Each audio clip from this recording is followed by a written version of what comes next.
பாருங்க கேமரா பாருங்க. என் மூஞ்சி பார்க்கக்கூடாது, கேமரா பார்க்க சொன்னா கேமராவை பார்க்கணும். சாரி, எனக்கு தெரியாது.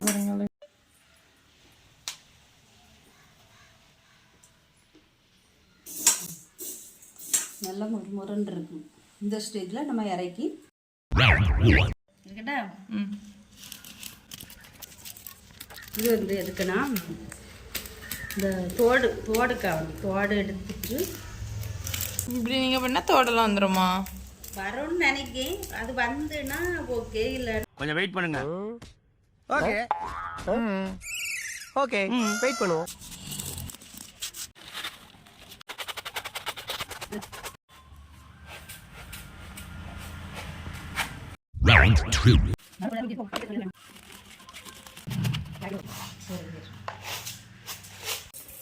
ஹாய் மக்களே, வாங்க இன்னைக்கு நம்ம முந்திரி கொத்து எப்படி பண்ணுறதுன்னு பார்க்கலாம். இதுக்கு முழு சிறுபயிரை நம்ம நல்லா வறுத்துட்டு அதோட தோலெல்லாம் நீக்கிட்டு இந்த மாதிரி மிக்ஸி ஜாருக்கு மாதிரி நல்லா மாவு மாதிரி பவுட்ரு பண்ணி எடுத்துக்கணும். இப்போ 1/2 கிலோ சிறுபயிருக்கு நான் 1/2 கிலோ கருப்பட்டி வந்து பாகு காய்க்கிறேன்.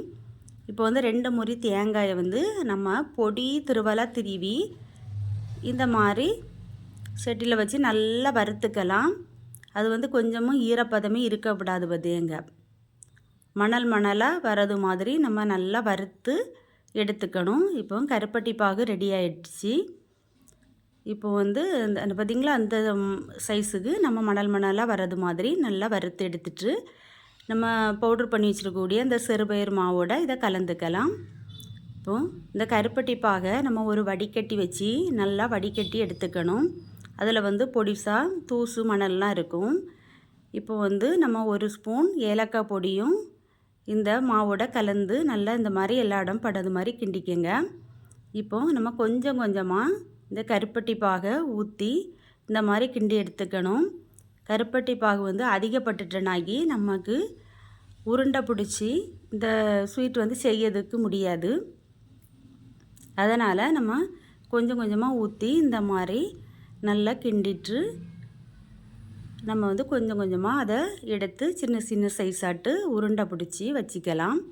இப்போ நம்ம வந்து உருண்டை பிடிச்சிட்டு இருக்கும்போதே இந்த மாவு கொஞ்சம் இறுகின மாதிரி இருக்கும். அப்போ கொஞ்சமாக இந்த கருப்பட்டி பாகை நம்ம ஊற்றி இந்த மாதிரி எல்லாத்தையும் உருண்டை பிடிச்சி வச்சுக்கோங்க.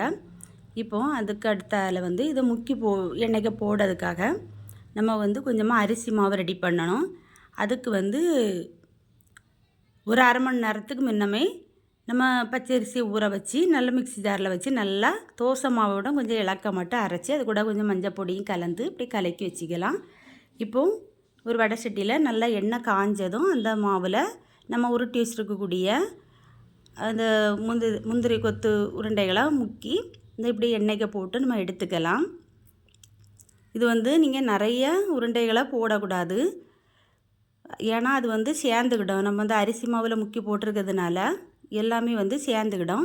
நமக்கு வந்து அப்போ மாற்றி போடுறதுக்கு வந்து கொஞ்சம் கஷ்டமாக இருக்கும். பார்த்துங்க, அப்போ வந்து இப்படி மாற்றி போடுற டைமில் வந்து எண்ணெய் தெரிச்சிரும்.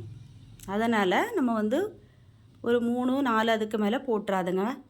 என்னடா பொழுது போயிருச்சே ஒன்றும் நடக்கலையேன்னு பார்த்தேன், நடந்துருச்சு. இந்த மாதிரி கொஞ்சம் கொஞ்சமாக போட்டு மாற்றி எடுத்து நம்ம சுட்டு எடுத்துக்கலாம். சூப்பரான முந்திரி கொத்து ரெடி ஆகிடுச்சு. இது வந்து நம்ம வந்து டப்பாயில் ஸ்டோர் பண்ணி வச்சாக்கி 1 மாதம் வரைக்கும் கெட்டே போகாது, நல்லா இருக்கும். நான் வந்து இன்றைக்கி அளவு குறைவாக தான் செய்திருக்கேன். பெரிய ஃபேமிலியாக இருந்தால் நிறையா போட்டு செய்துக்கலாம். 1 மாதம் வரைக்கும் இது கெட்டு போகாது. இந்த மாதிரி டப்பாயில் வச்சு நம்ம சாப்பிட்டுக்கலாம். பிடிச்சிருந்துன்னா லைக் பண்ணுங்கள், ஷேர் பண்ணுங்கள், சப்ஸ்கிரைப் பண்ணுங்கள். இப்போ பாய் சொல்லுங்க. பாய்.